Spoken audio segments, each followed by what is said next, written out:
Nzambalola yo, yo. Nzambalola, Wafako tata. Nzambalola yo.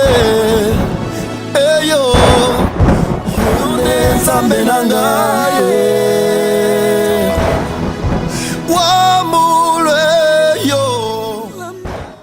Salut peuple de Dieu, votre serviteur, prophète Norlin Lumière est encore là au-devant de vous pour partager avec vous dans notre émission Qui est qui.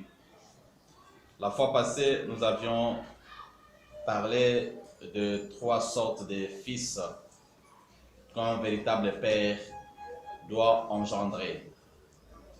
Alors, nous avions parlé de fils successeurs, de fils visionnaires et de fils bâtards. Nous avions dit que le fils successeur, c'est ce que nous avions étudié la fois passée. Le premier fils, c'était le fils successeur. C'est le fils qui est appelé à travailler avec son père.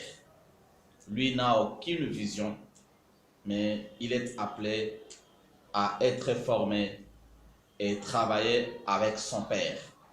Dans le domaine ecclésiastique, nous avions vu qu'un fils successeur, c'est quelqu'un qui peut soit travailler dans la même assemblée que son père, ou soit ils sont dans la même communauté, mais lui est en train d'œuvrer dans une autre assemblée qui est dans la même communauté de son père.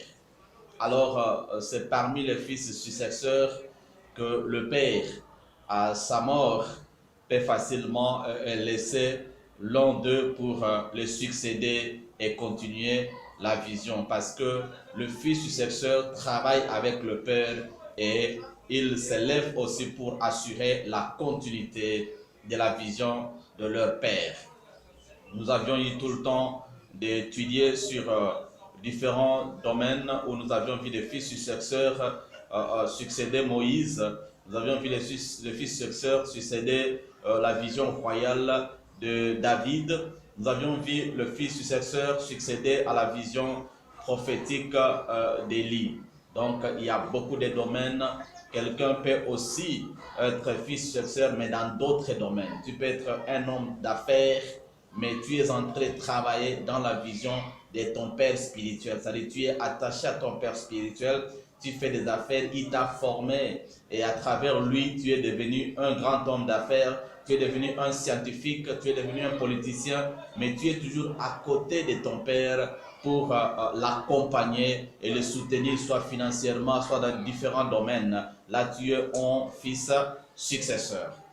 Alors, aujourd'hui, parce que nous sommes restés avec 2 sortes de fils, le fils visionnaire et le fils bâtard. Nous avions dit que le fils visionnaire, c'est ton fils qui est né dans la vision de son père, mais qui est appelé à devenir aussi visionnaire, qui est appelé à devenir un père avec une vision indépendante.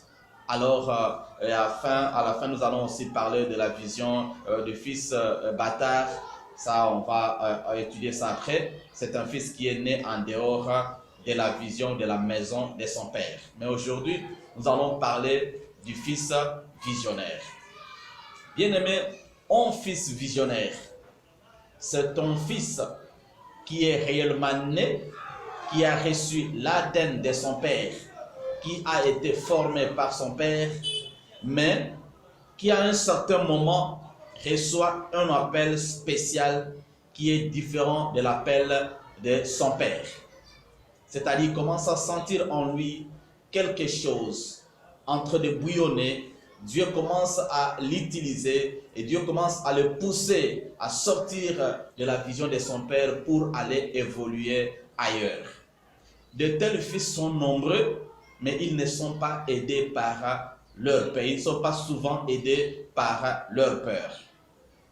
Nous allons commencer par un passage biblique pour que les gens ne croient pas que nous sommes en train d'enseigner des philosophies. Nous devons nous baser sur des écritures biblique afin que tout le monde comprenne que nous sommes en train d'expliquer les événements réels qui s'étaient déroulés dans la parole et quelles en sont les conséquences. Bien-aimés, prenons l'exemple de Joseph dans Genèse chapitre 37, verset 9 jusqu'au verset 11. La Bible dit, il eut encore un autre songe, ça c'est Joseph, et il le raconta à ses frères. Il dit, j'ai eu encore un songe, et voici le soleil, la lune et 11 étoiles se prosternaient devant moi. Il le raconta à son père et à ses frères. Son père le réprimanda et lui dit, qu'est-ce que signifie ce songe que tu as eu? Faut-il que nous venions, moi, ta mère, tes frères, nous prosterner en terre devant toi? Ses frères eurent de l'envie contre lui, mais son père garda le souvenir de ces choses. Vous voyez si bien aimé, Joseph a reçu une vision. Au moment où son père était en train de le préparer pour devenir héritier de sa vision. Parce que la vision du père Jacob, c'était une vision de berger. Il était un berger, il préparait son troupeau, et comme il a vu comment est-ce que le fils Joseph était trop attaché à la vision de son père, il était fidèle à la vision. Alors qu'est-ce qu'il a fait? Le père a conçu maintenant un projet de pouvoir le préparer comme successeur à sa vision. Parce que ses frères n'étaient pas du tout sérieux dans la vision. Alors dans la communauté du père Jacob, c'est le fils Joseph qui était choisi pour succéder à la vision de son père ou au trône de la vision de son père. Mais maintenant, le fils aussi était convaincu qu'il était vraiment un successeur et il travaillait, il a vu l'amour de son père. Il s'était aussi attaché à l'amour de ses pères. Il travaillait avec attachement. Mais un certain jour, le bien-aimé, dans ses songes, il va maintenant voir quelque chose. Il va recevoir une vision. Et dans la vision, il a vu le soleil, la lune, 11 étoiles se prosterner devant Joseph. Alors Joseph était un peu troublé. Au lieu de pouvoir chercher le discernement tout seul, il est d'abord parti avec amour raconter la vision à ses frères. Et après cela, il est parti raconter encore auprès du père au moment où les frères étaient là. Le père qui était déjà un grand visionnaire, parce qu'il faut comprendre que si Joseph était capable de pouvoir recevoir des visions, des songes, des grandes révélations, parce qu'il était le fils de Jacob, qui avait aussi commencé son ministère avec des grandes visions. C'était quelqu'un qui parlait avec Dieu. Dieu lui parlait par des visions. Il était fort en interprétation des visions. Et c'est à cause de cela, le domaine d'interprétation des songes, c'était vraiment le domaine de Jacob. C'est pourquoi il avait aussi initié son fils à interpréter le songe. Alors, il a amené la vision auprès de son père. Et le père a compris le sens de la vision. Quoi qu'il soit vraiment indigné de la vision, parce qu'il s'était posé des questions. Pourquoi le fils que j'encadrais pour hériter ma vision doit encore recevoir de telles choses? Donc il n'était pas du tout content, ça lui avait vraiment dérangé. Et le père va dire à son fils que, qu'est-ce que tu as vu là? Qu'est-ce que tu veux dire? Tu veux nous apprendre que moi, ton père, c'est-à-dire c'est le père qui était l'image, le soleil était l'image de son père. Moi, ton père, le soleil, et ta mère, la lune, et tes 11 frères, les étoiles, viendront nous prosterner en terre devant toi. Alors, voyez que le père avait réprimandé le fils parce qu'il n'était pas du tout content de cette révélation. Mais les frères de Joseph s'étaient mis en colère. Ils s'étaient fâchés contre lui. Et ils ont commencé à concevoir des projets comment il faut combattre leurs frères. Parce qu'ils croyaient que non, cette élévation, cette grandeur va se passer aura lieu dans la vision de leur père. Alors ils ont commencé à se préparer pour les combattre. Mais la Bible dit que le père Jacob avait gardé le souvenir de ces choses. C'est très important pour un père spirituel. Si tu es un père, tu dois garder de bons souvenirs dans tout ce qui se passe, des prophéties qui sortent sur tes fils. Tout ce que Dieu dit dans tes révélations, dans tes songes, tout ce que tu vois, même quand les fils viennent avec leurs rêves près de toi, les fils viennent avec des visions, des prophéties, il faut bien réfléchir parce qu'il y a des mystères qui se cachent dans tous ces messages. C'est à travers ces messages que tu auras à bien former tes fils. Et voilà maintenant, Jacob avait gardé le souvenir de ces choses, de cette révélation, de cette vision. Mais les frères, les compagnons de Joseph s'étaient mis en colère. Ils ont pris la décision de pouvoir le combattre. Alors, voyez maintenant, mais depuis ces jours-là, le petit Joseph a compris qu'il était en erreur. Lui qui croyait être un bon successeur de la vision de son père, mais à partir de l'interprétation que son père lui avait donnée, il a compris qu'il n'était pas appelé à diriger ou à paître les brebis de son père. Il n'était pas appelé à gérer le troupeau de son père. Il n'était pas appelé à gérer la communauté de son père. Mais la vision de Joseph, l'appel de Joseph était de devenir gérant de la grande puissance mondiale de l'époque qui était Égypte. Il a compris que son appel était plus basé sur la vie politique, là où il fallait gérer d'autres personnes. Et quand il deviendra grand, c'est-à-dire même son père, avec sa vision, ses frères, avec toute leur vision, ils viendront se prosterner devant lui parce que la vision du fils Joseph sera tellement si grande que les visions des autres seront assujetties à sa vision. Alors quand Jacob avait compris cela, lui aussi n'était pas prêt à libérer le fils Joseph. Le combat avait commencé. Alors il fallait que Dieu intervienne. Qu'est-ce que je voudrais dire par là, bien-aimé? Un véritable père spirituel, quand il est en train de diriger et de former ses fils, il doit prendre tout son temps à bien catégoriser les appels de tous ses fils spirituels. Un père spirituel doit comprendre qui sera qui est qui parmi tous les fils qu'il est en train de former. Si tu ne sais pas comprendre l'appel de tout un chacun dans ton ministère, tu vas te créer beaucoup de problèmes. Tu dois comprendre qui est le fils qui restera dans la vision comme successeur et qui est le fils qui a une mission à sortir, qui doit sortir de ta vision et aller devenir un visionnaire à part entière. Alors, quand Jacob ne voulait pas libérer son fils par excès d'amour et d'affection, qu'est-ce qui s'était passé? Il y a eu un mystère d'un trouble. La vision de Joseph a commencé maintenant à créer des troubles dans la vision de son père. Et c'est là que naissent des divisions parmi nous dans les églises. Le mot division vient de deux mots, di qui signifie deux et vision. Et quand nous mettons deux visions ensemble, automatiquement nous obtenons la division. C'est-à-dire qu'il ne faut pas forcer de garder deux visions ensemble. Là où il y a deux visions qui marchent ensemble, on finira toujours par une division. Même dans le mariage, vous verrez, l'homme est le chef de la maison, l'homme est le visionnaire de la maison, l'homme est l'entrepreneur de la maison et la femme c'est la gestionnaire. La femme est appelée à gérer la vision de son mari.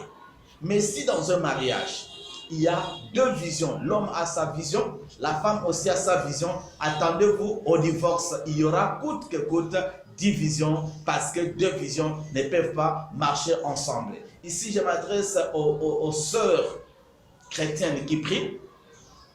Il ne faut pas avoir tendance à se promener avec sa propre vision. Parce que j'entends souvent des sœurs dire, je demande à Dieu de me donner l'homme qui va me soutenir dans ma vision. Je me pose des questions, qui doit soutenir qui? Parce que même Ève a été créée comme aide à Adam.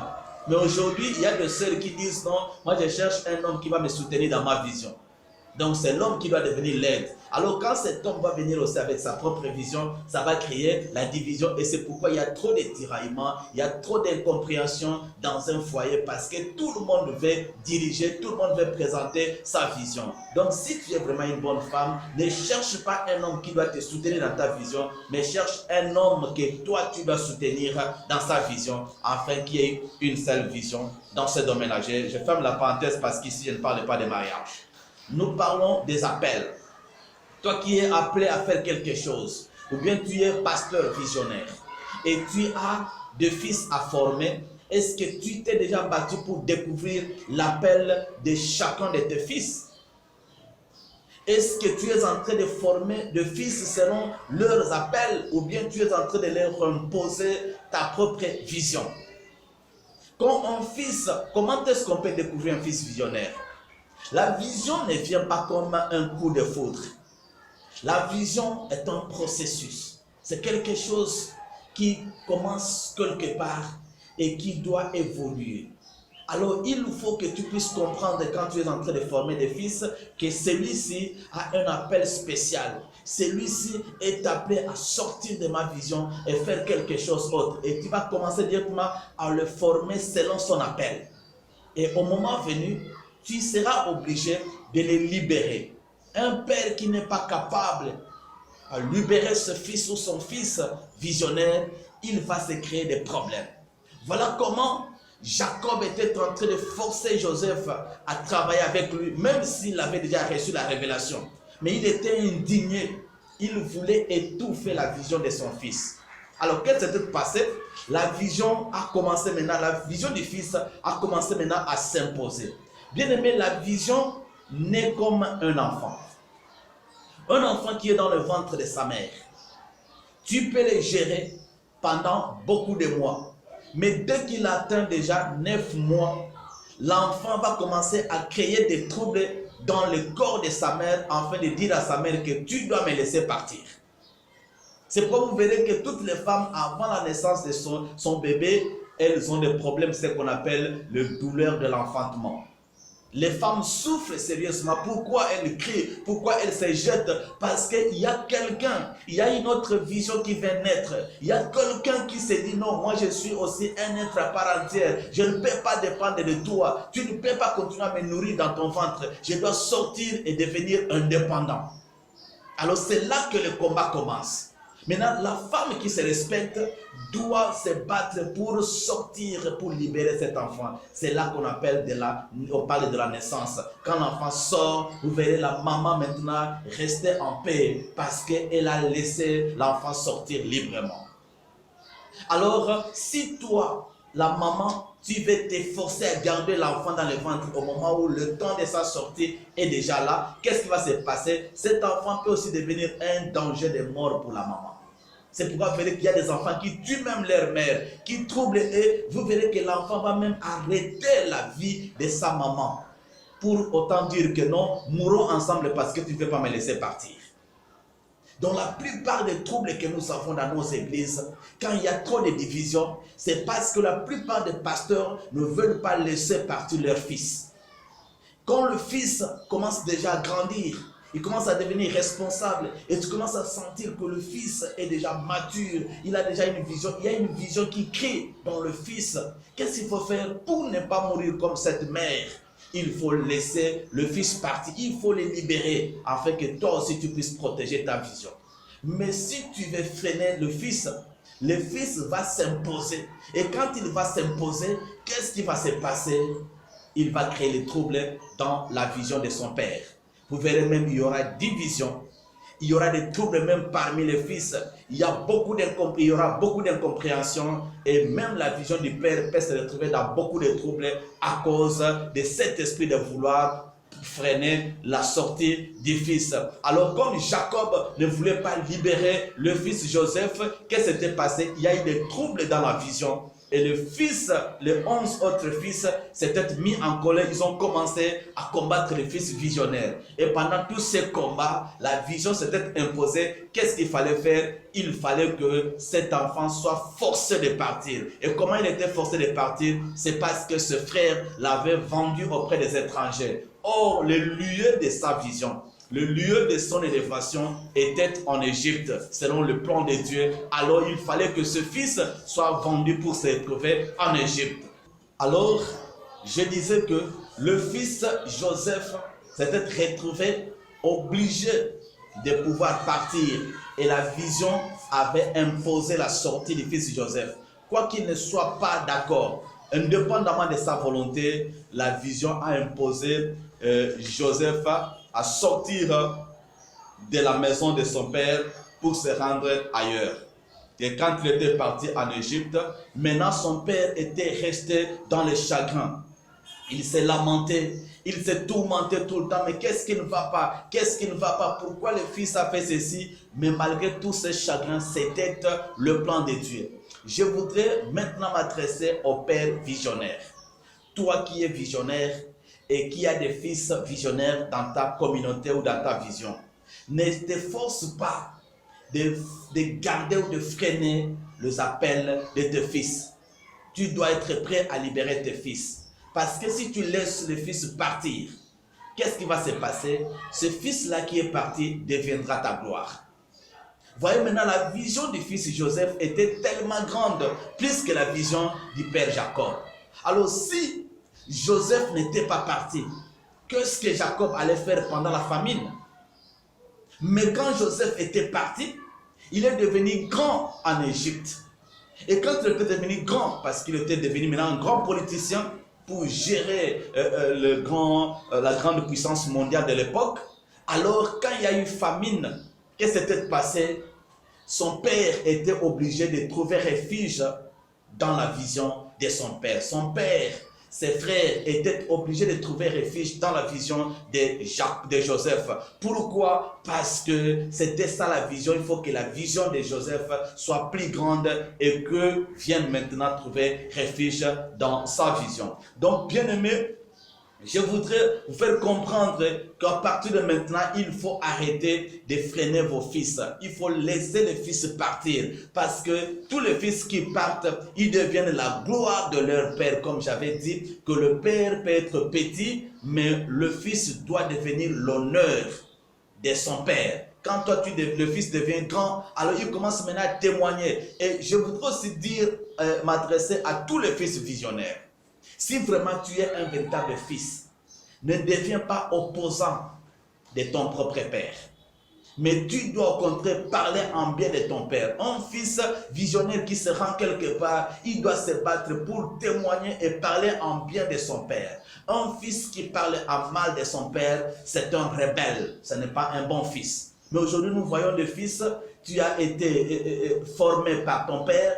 Le père avait tout fait pour que tu atteignes ce niveau. Mais quand il y a même division, là où tu es parti, tu deviens l'opposant numéro 1 de ton père. Ce n'est pas un bon comportement. Ton père n'est pas ton opposant. Le véritable ennemi, c'est le diable et Satan. Ce n'est pas le père spirituel. Il ne faut pas fonder ta vision sur les injures et des combats, des attaques contre ton père spirituel. Ce n'est pas une bonne chose. Si tu veux vraiment être béni dans ta vie, parle en bien de ton père, même s'il a des erreurs. Ferme ta bouche parce que c'est lui qui a fait, c'est lui que Dieu avait utilisé pour que tu deviennes ce que tu es devenu aujourd'hui. Bien aimé, l'ADN du père est vraiment très important. Nous avons des fils aujourd'hui qui sont devenus des grands, mais sans avoir été aidés par leur père. Donc un fils qui est né dans une famille très pauvre, mais parce qu'il a reçu un ADN puissant, vous le verrez devenir très célèbre dans ce monde. Et c'est d'ailleurs la réalité des choses que nous vivons aujourd'hui. La plupart des fils de grands ne deviennent pas grands. La plupart des fils de riches ne deviennent pas riches. Mais ce sont des enfants de fils de pauvres qui parfois deviennent riches. Pourquoi? Ce n'est pas à cause de l'argent de ton père, mais c'est à cause de l'ADN de ton père. Si tu as un ADN, ton père t'a donné l'ADN de la grandeur, partout tu seras, tu deviendras grand à cause de l'ADN de ton père. Mais le fils de grands politiciens, observez bien, et vous verrez que le fils de grands politiciens ne deviennent pas souvent des grands politiciens. Le fils de grands professeurs d'université ne deviennent pas des grands professeurs, ne deviennent pas même des intellectuels, la plupart deviennent des voyous dans la rue. Et on va vous apprendre que son père c'est un grand professeur d'université, mais son fils c'est un voyou. Pourquoi? C'est un problème d'ADN. Alors pour que tu sois vraiment confirmé comme un véritable père, on doit examiner la qualité de ton ADN. Quel type d'ADN que tu es en train de transmettre dans tes fils, c'est ce qui est très important. Alors le fils, si tu sens en toi cette grandeur, tu sens Dieu t'utiliser puissamment et tu deviens de plus en plus puissant, il ne faut pas te faire toi-même ennemi de ton père spirituel. Mais tu dois comprendre que c'est à cause de son ADN que tu es devenu grand comme ça. Alors il peut peut-être tomber en erreur, il peut peut-être pécher, mais ne fais pas de lui ton adversaire. Tu dois le respecter comme un père parce qu'il est très important dans ta vision. Mais si tu fais de lui ton adversaire bien-aimé, tu vas te créer beaucoup de problèmes. Voyez maintenant Jacob, quand il est arrivé en Égypte, il a trouvé son père et son fils plutôt qui est Joseph. Joseph évoluait à côté de Pharaon. Joseph n'a pas regardé la grandeur de Pharaon pour l'appeler mon père. Malgré que Pharaon était si grand, puissant, célèbre dans le monde, mais Joseph avait gardé son identité. Il a dit, je suis le fils de Jacob. Il ne faut pas avoir peur de ton origine, de ta paternité. Il faut toujours continuer à présenter ton père comme ton véritable père. Alors quand Jacob était arrivé en Égypte, Joseph avait présenté son père auprès de Pharaon. Et Pharaon qui craignait la taille et la puissance de l'ADN de Joseph, directement, il est parti se mettre à genoux devant Pharaon. Il a dit à il s'est mis à genoux devant Jacob et il a dit à Jacob, bénis-moi. Et la Bible dit, Jacob avait béni Pharaon. Donc si tu es un véritable fils, partout où tu seras, tu dois parler en bien de ton père. Parce que toi, avec ta grandeur auprès des grands, ton père aussi sera élevé, respecté parmi les grands à cause de ta grandeur. Donc voilà un peu le fils spirituel visionnaire quand il est appelé à commencer sa propre vision, à se rendre ailleurs et commencer sa vision. Ça peut être une vision ecclésiastique, même en politique.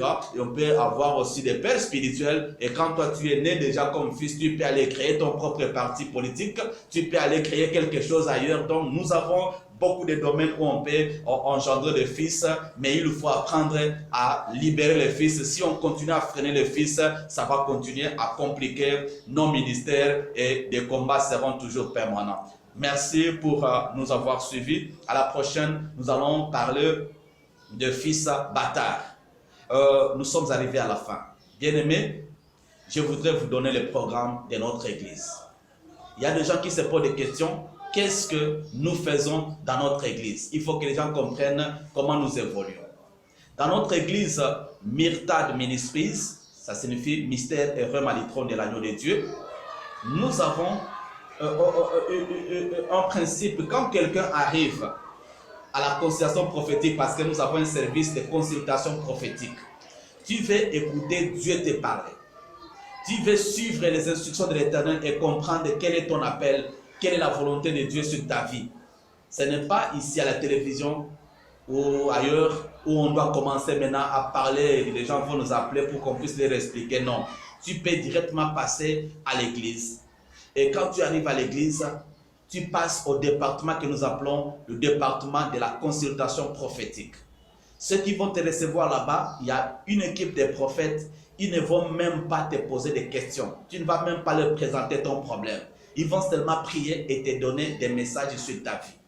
Après avoir reçu tes messages, tu vas maintenant venir au bureau, me rencontrer. Et c'est à ce moment-là que je vais discuter avec toi sur ta vie. Je vais t'entendre. Et sur base des prophéties qui ont été données, je vais commencer maintenant soit à entamer le processus de la délivrance dans ta vie, soit commencer à t'orienter sur ta vie afin que tu saches ce que Dieu a préparé pour toi. Donc nous avons beaucoup de services, mais j'ai voulu lancer cet appel à tout le monde. Tout celui qui veut écouter l'incendie de l'Éternel, qui veut suivre les directives de l'Éternel sur sa vie, alors tu peux passer directement à notre adresse et nous allons vous donner notre adresse. C'est alors que nous allons partager avec vous. Alors n'ayez pas peur, venez et nous allons réfléchir ensemble, nous allons prier et Dieu va vous donner des directives. Ça c'est le premier programme que j'avais à vous donner sur notre église. Mais nous avons aussi un second programme qui est le programme de l'école de formation. Dieu m'a donné une vision dans laquelle il y a toutes ces choses que je suis en train de partager avec vous. Comme je vous ai dit qu'on aura tenu des conférences sur ces choses. Il y a une vision de formation.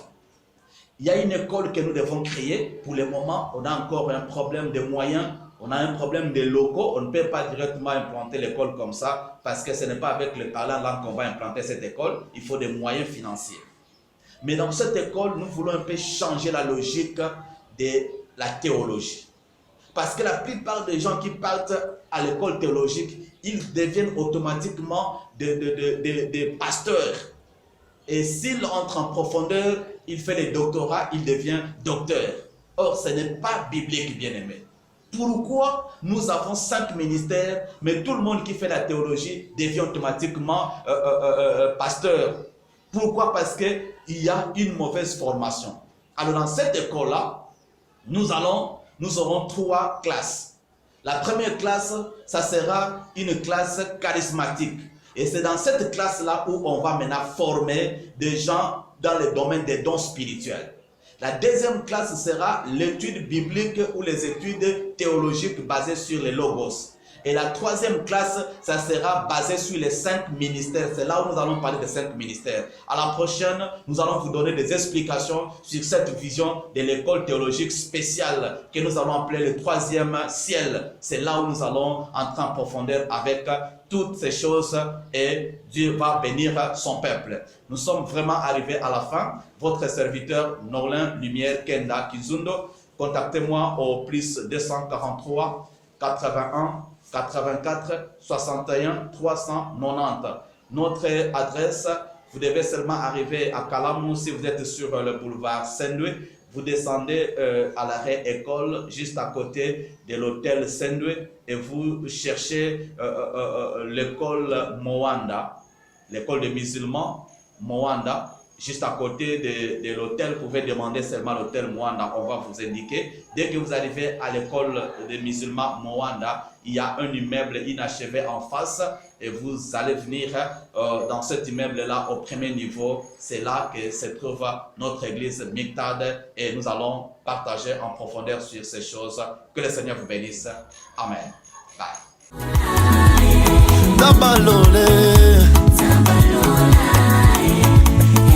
Yesu Papa yoka lo sambo na ngai Yoka lo sambo Toye pona yo Zambe na ngai Papa kiti sambo to na yo